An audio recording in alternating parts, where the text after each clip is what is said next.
September 1698, Moscow, Russia. Peter Alexeyevich Romanov stands alone in a candlelit chamber. Inside the Kremlin, his towering frame, hunched forward, his hands, stained not with ink or blood, but with something more dangerous, change. He has just returned from Europe as a common worker, traveling shipyards and cities, learning what Russia is not.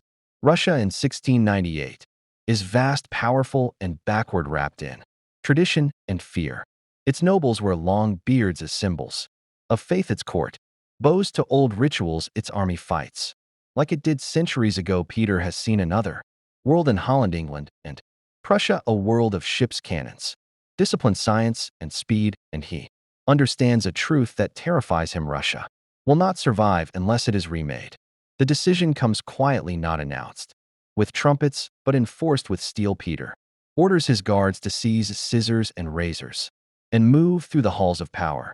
One by one, the boyars, Russia's ancient nobility, are dragged forward, their beards shaved against, their wool hair falling to the floor like severed roots. Some scream, some pray, some resist and are beaten.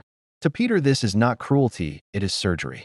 For centuries, beards were sacred in Russia, a sign of manhood and devotion to God. Cutting them was believed to endanger the soul. When Peter orders them removed, he is not just changing fashion, he is declaring war on the old Russia, and his own people feel it instantly.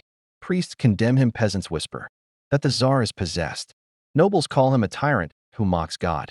Peter does not stop there. He introduces a beard tax, forcing any man who wishes to keep his beard to pay and carry a token stamped with proof. This single act shocks the nation because it proves something new and horrifying. Tradition can be bought, broken, and replaced by decree.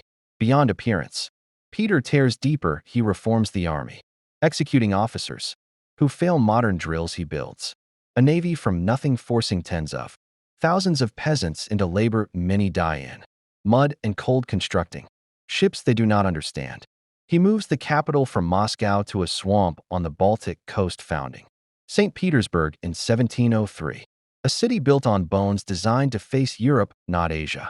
Why does Peter do this? Because he believes Russia must choose survival over comfort. He believes delay is death and softness is surrender. He is willing to be hated to save what he rules.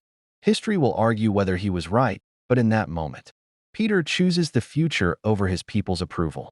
The cost is enormous. Revolts erupt, families break, faith fractures, but Russia changes. Its armies modernize, its borders expand, its voice grows louder on the world stage.